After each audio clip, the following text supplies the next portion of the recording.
चाहे वो मनु भकर हो या लक्ष्य सेन हो या पीवी सिंधु, इंडिया के हर एक एथलीट को सपोर्ट और चीयर करता है मोर देन 1 बिलियन इंडियंस। और if it's a medal won, then it's a cause for celebration.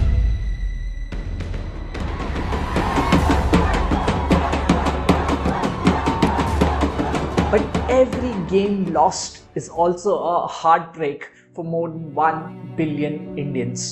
इसलिए स्टेप उठा गया कि उनको डिस्क्वालीफाई कर दिया 100 ग्राम के लिए। आई थिंक उनको एक टाइम मिलना चाहिए था कि वो। बट यहाँ पे एक इंटरेस्टिंग सवाल मैं पूछना चाहता हूँ, पार्टिसिपेशन नहीं, क्या इंडिया को ओलंपिक गेम्स होस्ट करना चाहिए? 14 अक्टूबर 2023 को हमारे प्राइम मिनिस्टर नरेंद्र मोदी ने वर्ल्ड स्टेज पे खड़े होकर कहा कि India will leave no stone unturned in its attempt to host the 2036 Olympic games. 2036 में भारत में ओलंपिक्स का सफल आयोजन हो, इसके लिए भारत अपने प्रयासों में कोई कमी नहीं रखेगा। इनफैक्ट अहमदाबाद को तैयार भी किया जा रहा है as potential host city for the 2036 Olympic games. Ahmedabad में जो नरेंद्र मोदी स्टेडियम है, उसी के बाहर सरदार वल्लभ भाई पटेल स्पोर्ट्स कॉम्प्लेक्स है और उसी एरेना को डेवलप किया जा रहा है to host more than 20 Olympic sporting games. But सवाल तो यही है कि क्या इंडिया को होस्ट करना भी चाहिए कि नहीं? अगर मैं यहाँ पे वीडियो पॉज करता हूँ और आप सभी लोगों से पूछता हूँ, तो आप लोगों का क्या आंसर होगा? And I am pretty sure कि most of you people would say of course India को होस्ट करना चाहिए। क्यों नहीं होस्ट करना चाहिए? इतना बड़ा इवेंट है, it will be a matter of national pride. But एक मिनट, अगर आपका ओपिनियन ऐसा है तो जरूर इस वीडियो को एंड तक देखिए एंड हो सकता है that some of your opinions might change।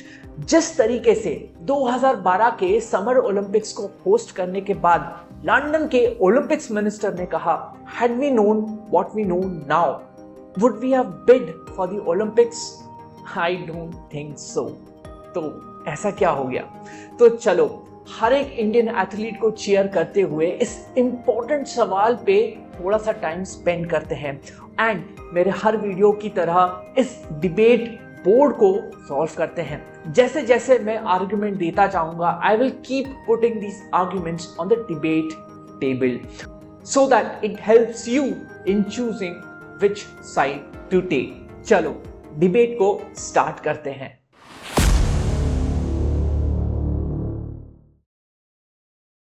Okay, so video start करने से पहले मैं एक डिस्क्लेमर जरूर देना चाहूंगा। In this video, I will be spending some more time on why India should not be hosting the Summer Olympics।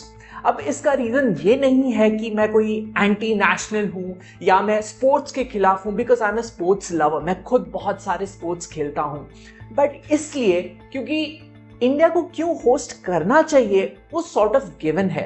And I am pretty sure कि आप लोगों के पास भी बहुत सारे ऐसे आर्गुमेंट्स होंगे कि इंडिया को क्यों ओलंपिक्स होस्ट करने चाहिए, बट क्यों होस्ट नहीं करने चाहिए, ये आर्ग्यूमेंट्स बहुत कम लोग इस बारे में बात करते हैं। हमको न्यूज़ आर्टिकल्स बहुत कम मिलते हैं इसके बारे में, गवर्नमेंट इसके बारे में बात नहीं करता है। सो टू इंक्रीज योर अवेयरनेस, मैं ज़्यादा टाइम स्पेंड करूंगा on why India should not be hosting the Olympic games. और डिबेट बोर्ड में ऑब्वियसली दोनों साइड के आर्ग्यूमेंट्स मैं डालूंगा and in the end you can decide which side to take, and of course there will be some startling and shocking facts जो मैं आप लोगों के सामने रखने वाला हूं। सो स्टार्ट करते हैं, लेकिन इंडिया को क्यों होस्ट करना चाहिए? और सबसे पहले सबसे ऑब्वियस रीजन आता है नेशनल प्राइड। इतना बड़ा इवेंट, कहा जाता है दुनिया का लार्जेस्ट इवेंट। ऑफ कोर्स कई लोग उसको फुटबॉल वर्ल्ड कप भी बोलते हैं कि football world cup is the world's largest event, लेकिन चलो मान लेते हैं it is a huge event, right? Paris Olympics में 10,500 तो सिर्फ एथलीट्स ही थे, उसके अलावा उनका पूरा कोचिंग स्टाफ होता है, सपोर्ट स्टाफ होता है। It's a huge and massive event. The entire world looks at the Olympic games, right? So इतना बड़ा इवेंट अगर हम सक्सेसफुली ऑर्गेनाइज करते हैं, it sends a message to the world कि हम केपेबल है इस लेवल का इवेंट ऑर्गेनाइज करने के लिए, हमारा इंफ्रास्ट्रक्चर उस लेवल तक पहुंच गया है, हमारा स्पेंडिंग कैपेसिटी उस लेवल तक पहुंच गया है। इतने सारे लोग आके इंडियन कल्चर को देखेंगे, एक्सपीरियंस करेंगे, इंडियन फूड एक्सपीरियंस करेंगे, इंडियन टूरिस्ट प्लेसेस में वो लोग जाएंगे। So it becomes a matter of immense national pride for all Indians and therefore national pride जाता है डिबेट टेबल में in favour of why India should host the Olympics. दूसरा point, huge boost to the economy. सोचिए, millions नहीं billions of dollars खर्चा किया जाता है एक ओलंपिक इवेंट को ऑर्गेनाइज करने के लिए। स्पोर्टिंग फैसिलिटीज बनते हैं, इंफ्रास्ट्रक्चर बनता है, roads, bridges, flyovers, foot over bridges, tunnels, सब बनता है जब एक सिटी होस्ट करता है ओलंपिक गेम्स को। और किसको फायदा होगा ये सब? लोकल इकोनॉमी को, हम सबको, right? As an example, China ने जब बीजिंग ओलंपिक्स होस्ट किया था तो उनके भी स्पोर्टिंग जो वेन्यूज थे वो काफी दूर दूर जगहों पे थे। बीजिंग में उन्होंने बुलेट ट्रेन से कनेक्ट किया था। इंडिया का भी एक बहुत बड़ा एग्जाम्पल है, कॉमनवेल्थ गेम्स तो दिल्ली में हुआ था। ऑफ कोर्स उस गेम्स को बहुत गलत रीजन से याद किया जाता है, there were delays, there were corruption claims, but अगर उस सब को साइड कर दूं तो it gave Delhi a lot of infrastructure जो अभी भी लोग यूज करते हैं और बहुत फायदा करता है दिल्ली के लोगों को। So it definitely is a huge boost to the infrastructure of the host city, and therefore this goes to the debate table. But ऐसा तो नहीं है कि ये सारे benefits exaggerate किए जा रहे हैं। ये सभी पे मैं आऊंगा when I get into counter arguments. Just hold your thoughts there. तीसरा advantage, employment.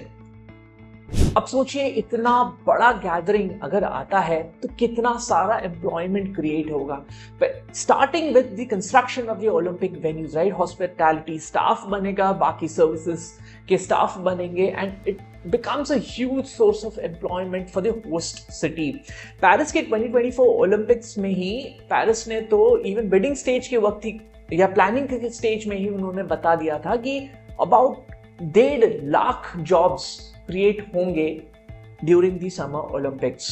And mind you, all these jobs are in just one city, and therefore this also goes to the debate board in favor of hosting the Olympics. चौथा point, boost to sports. अब सोचिए, suddenly world class training facilities बनेंगे, ये सबसे किसको फायदा होगा? Of course हमारे कंट्री के स्पोर्ट्समैन एंड स्पोर्ट्स वुमेन को फायदा होगा, हमारे देश के बच्चों को फायदा होगा. जैसे दिल्ली में त्यागराज स्पोर्ट्स कॉम्प्लेक्स आप जाओ तो आप देखोगे कि कितने सारे बच्चे कोचेस के अंदर ट्रेनिंग ले रहे होते हैं. सो हम सभी को इस सबसे फायदा होता है, राइट? और ये ऐसे इंफ्रास्ट्रक्चर होते हैं जो हो सकता है कि अगर ऐसा कोई बड़ा इवेंट ना हो तो या तो कभी बनेंगे नहीं या बनते बनते सालों लग जाएंगे. And therefore hosting the Olympics will give a huge boost to the sports in the country, and therefore this also goes to the debate table, right? But what if ये भी एग्जैजरेटेड है और ऐसा होता नहीं है? एनीवे, ब्रॉड लेवल पे बात करें तो अगर मैं किसी से पूछूं कि इंडिया को क्यों होस्ट करना चाहिए ओलंपिक्स, तो मोटा मोटी ये 4 रीजन दिए जाएंगे, right? And these cover most of the arguments at a broad level. But मैंने कुछ एडवांटेज मिस तो नहीं कर दिया, which is very much possible. तो जरूर कमेंट्स में जरूर लिख के बताइए कि ऐसा क्या एडवांटेज है ऑफ होस्टिंग द गेम्स जो मैंने मिस कर दिया.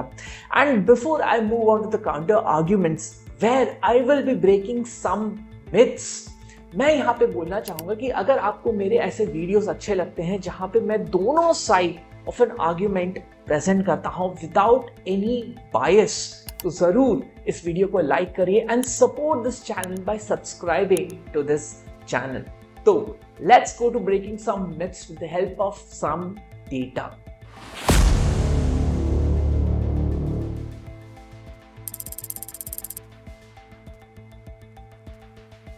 क्या आपको आइडिया है कि ओलंपिक्स को होस्ट करने में कितना पैसा खर्चा होता है? The numbers are just mind-boggling. सोचिए, 2020 में ओलंपिक्स को होस्ट करने के लिए जापान ने $35 बिलियन रुपए खर्चे किए थे, लगभग 3 लाख करोड़ रुपए। ना ऑफ कोर्स ये एक्सपेंस वेरी भी करता है, कौन सा होस्ट सिटी है, उस सिटी का एग्जिस्टिंग इंफ्रास्ट्रक्चर का क्या लेवल है, क्योंकि उसी पे डिपेंड करेगा कि नया कंस्ट्रक्शन एक्टिविटी कितना हो। But still the numbers run into billions of dollars. Gujarat में ही अहमदाबाद में जो सरदार वल्लभ भाई स्पोर्ट्स कॉम्प्लेक्स डेवलप होने वाला है, उसका cost of construction is about 6,000 crore rupees. This is just for the sports complex. इसके अलावा भी कई ऐसी छोटी मोटी चीजें होती हैं जो हमको पता नहीं होता है।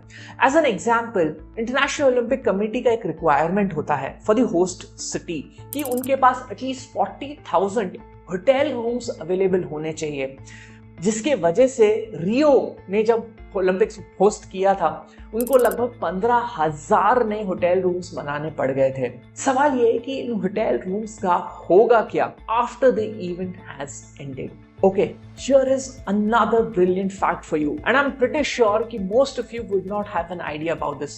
Olympics host करने का तो एक कॉस्ट है ही, बट उससे पहले ऑब्वियसली बिडिंग होता है। सारे कंट्रीज बिड लगाते हैं कि हम इतने में होस्ट करेंगे। अब क्या आपको पता है कि उस बिड को प्रिपेयर करने में कितना पैसा खर्चा होता है? This runs to about 50 to 100 million dollars सिर्फ बिड प्रिपेयर करने में, क्योंकि ऑफ कोर्स न्यूमरस मीटिंग्स होते हैं, ट्रैवल्स होते हैं, कंसल्टेंसीज को एंगेज करने पड़ते हैं, बहुत सारा लाइजनिंग होता है, and the cost of just preparing the bid runs into millions of dollars. 2016 में टोक्यो ने फॉर इट्स फेल्ड बिड खर्चा किया लगभग 150 मिलियन डॉलर्स। 2024 ओलंपिक्स जो ऑफ कोर्स जो पेरिस में हो रहा है, उसके लिए भी टोरंटो ने तो मना ही कर दिया बिड करने के लिए, बिकॉज दे एस्टिमेटेड कि यार खाली बिड बनाने के लिए लगभग 60 मिलियन डॉलर्स खर्चा होगा, 60 million dollars, and they of course needed to spend that money somewhere else. So they decided कि इतना पैसा हमारे पास नहीं है। And I believe that one day Toronto will be a great venue for the Olympic Games, but not in 2024. ना of course बहुत लोग argue करेंगे कि यार इस लेवल का इवेंट होगा तो बहुत कुछ रिकवर भी तो होगा, लोग आके लोकल इकोनॉमी पे खर्चा करेंगे, टैक्स रेवेन्यूज बढ़ेगा, वहाँ का इंफ्रास्ट्रक्चर बढ़ेगा, और बहुत सारा जो टिकट्स सेल होंगे इवेंट्स के, अरेनास के, कॉम्प्लेक्सेस के, तो ये सारा रिकवर भी तो होगा। बट क्या ये होता है? इस पे भी मैं आऊँगा एंड में, क्योंकि एक्चुअली में ऐसा होता नहीं है। Anyways, moving on to the next point.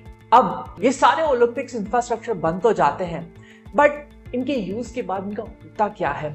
अब सोचिए, सिडनी अपने ओलंपिक स्टेडियम को सिर्फ मेंटेन करने के लिए हर साल 30 मिलियन डॉलर्स खर्चा करता है। चाइना ने बनाया the world famous birds nest stadium अपने बीजिंग ओलंपिक्स के लिए। इस स्टेडियम को बनाने के लिए उन्होंने 450 मिलियन डॉलर्स रुपए खर्चा किए। अब होता क्या है उस स्टेडियम का? हर साल लगभग 10 मिलियन डॉलर्स रुपए खर्चे होते हैं इस स्टेडियम को मेंटेन करने के लिए, और 2008 के बाद से तो ये स्टेडियम ढंग से यूज भी नहीं होता। गैंगवॉन साउथ कोरिया ने होस्ट किया था ओलंपिक्स, 8.5 मिलियन डॉलर्स खर्चा होता है हर साल ये अनयूज्ड फैसिलिटीज को मेंटेन करने के लिए। क्या आपको पता है कि ग्रीस ने जो एथेंस में ओलंपिक्स होस्ट किया था, उस ओलंपिक गेम्स में इतना पैसा खर्चा हुआ कि those Olympic games were given as one of the biggest reasons for bankruptcy of Greece. The expenditures go up to that level. Russia Sochi winter Olympics host किया था, हर साल लगभग $1 बिलियन खर्चा होता है उन स्टेडियम्स और उन फैसिलिटीज को मेंटेन करने में। And here's another shocking fact for you. Montreal, Canada, 1976 में यहाँ पे ओलंपिक्स होस्ट किया गया था, राइट? और क्योंकि इतना ज्यादा पैसा लगता है तो of course the governments have to take debt to host these events, क्योंकि इमीडिएटली इन्हें पैसे की जरूरत पड़ती है। क्या आपको पता है कि 1970s में जो लोन लिया था मॉन्ट्रियल ने to organize the Olympic games, finally कब पे ऑफ हुआ था? You will be shocked to know. 2006. It took them more than 3 decades to pay off their debts that they had to take to host the Olympic Games. 3 decades. So basically एक Olympics को host करना means years and years of paying off debts. तो सवाल ये है कि क्या एक डेवलपिंग कंट्री को इस चीज में पढ़ना भी चाहिए? Anyways, this goes to the debate table.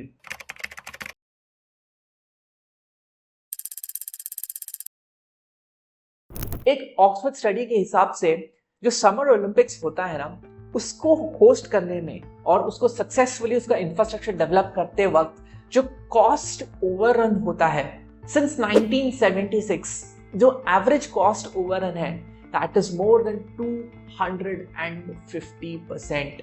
As an example, 2013 Tokyo Olympics bid value was $7.3 billion और खर्चा कितना हुआ? मोर देन $30 बिलियन, यानी कि 4 गुना कॉस्ट ओवररन हुआ. मॉन्ट्रियल 1976, जिसका एग्जाम्पल मैंने अभी आपको बताया कि 30-40 साल लग गए डेट पे ऑफ करने में, उस ओलंपिक गेम्स की वजह से it had plunged into a debt of $1.5 billion. You see, data के हिसाब से ओलंपिक गेम्स कभी भी प्रॉफिटेबल नहीं रहे हैं, other than of course just one of the Los Angeles Olympics of 1984. वो इसलिए भी हुआ था क्योंकि LA was sole bidder. क्यों? क्योंकि मॉन्ट्रियल ओलंपिक्स के बाद जो मॉन्ट्रियल का हालत हुआ था, no city in the world or no country in the world wanted to host the Olympics. क्योंकि sole bidder था, it had its negotiation powers and eventually it ended the Olympics with some minor profit. But एक चीज अच्छा हुआ था कि Olympics के बाद, LA ओलंपिक्स के बाद टीवी ब्रॉडकास्टिंग राइट्स emerge हुआ as a big source of revenue for the host cities. और उसके बाद से इसलिए धीरे धीरे फिर बाकी cities इंटरेस्ट दिखाने लगे in hosting Olympics. But this does not take away the fact कि Olympics host करने में massive cost overruns होता है, जो estimation दिया जाता है to justify कि हाँ यार इतना खर्चा ही तो हो रहा है, इतना तो हम afford कर सकते हैं. वो जब justification ही valid नहीं रह जाता, वो numbers ही valid नहीं रह जाते, तो आप कैसे argue कर सकते हैं कि that we are in a state to host the Olympic Games? And massive cost overruns goes into the debate board. Moving on to the next point. पहले मैं प्रोजेक्ट बेसिस पे बात करता हूं. Beijing 2008 Olympics cost $40 billion, revenue $3.6 billion. 2012 का London summer games cost $18 billion, revenue $5.2 billion. और कितना ही examples दूं. बेसिकली डेटा प्योरली सेज कि जो हम एक जनरल स्टेटमेंट देते हैं ना कि इतना बड़ा इवेंट है तो जो रेवेन्यू है वो तो हम जनरेट कर ही लेंगे क्योंकि इतना टिकट सेल्स होगा, इतना लोकल इकोनॉमी में पार्टिसिपेशन होगा. बट ऐसा होता नहीं है.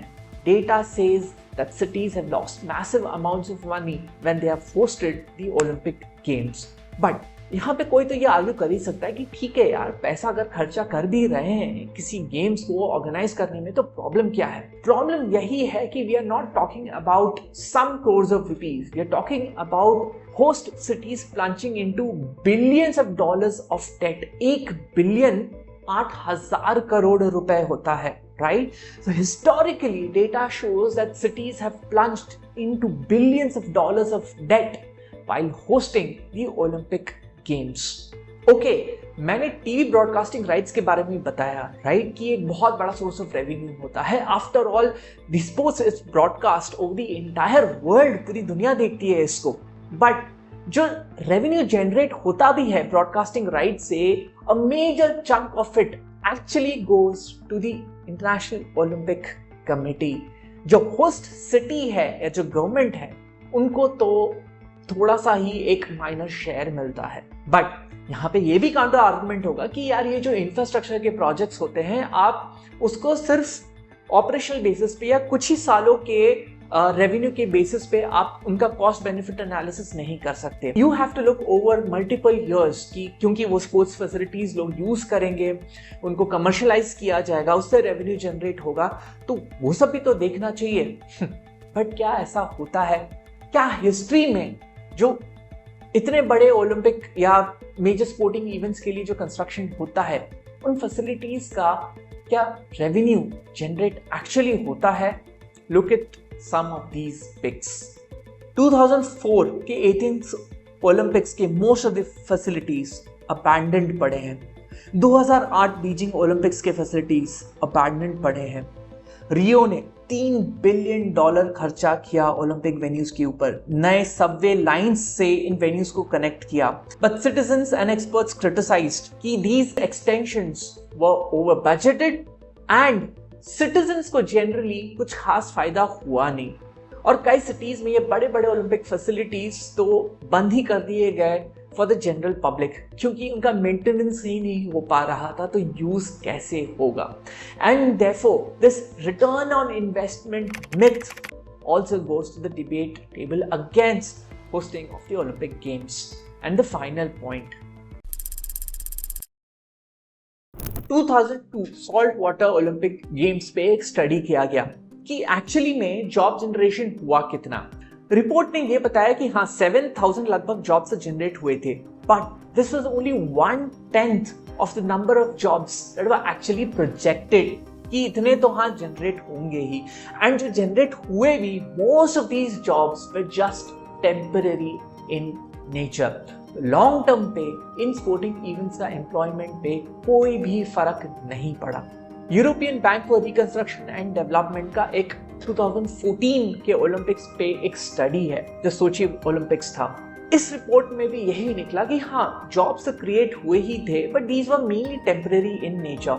एंड इनफैक्ट वही लोग ज्यादा एम्प्लॉय हुए जो ऑलरेडी कंस्ट्रक्शन इंडस्ट्री में एंगेज थे, दूसरे प्रोजेक्ट्स में इन्वॉल्व थे, but because of the massive scale उनको इन प्रोजेक्ट्स में बुला लिया गया था। So in terms of new jobs there was hardly much benefit that was seen. These were mainly the old jobs.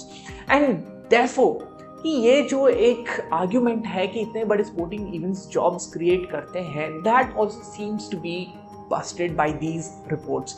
Long term पे कुछ हार्डली इफेक्ट दिखने को मिलता है। So this goes to the debate table and a final debate board looks like this. और मैंने कोशिश करी है कि मैं दोनों साइड के आर्ग्यूमेंट्स को एटलीस्ट सही तरीके से लिस्ट करूं, इवन दो आई अग्री कि मैंने ज्यादा टाइम स्पेंड किया है on explaining why India should not be hosting the Olympic games.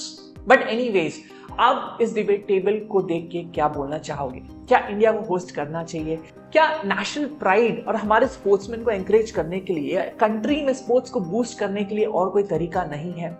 जो हमारे एथलीट्स जाते भी हैं, जो Commonwealth games, Asian games, Olympic games में पार्टिसिपेट करते हैं, उनको अभी भी क्यों बाहर देशों में जाके, यूरोपियन कंट्रीज में जाके ट्रेनिंग करनी पड़ती है? क्या हम उस पे खर्च नहीं कर सकते? क्या हमको ओलंपिक गेम्स ही होस्ट करने की जरूरत पड़ जाएगी to boost sports in the country? I mean this is just a question that I am throwing out in the open. If you think कि नहीं जरूरत है, please let me know in the comments. But if you think कि नहीं, I think now it doesn't make sense, वो भी मेरे को कमेंट्स में बताइए। और अगर मैंने कुछ छोड़ दिया वो भी मेरे को बताइए। सी यू लेटर।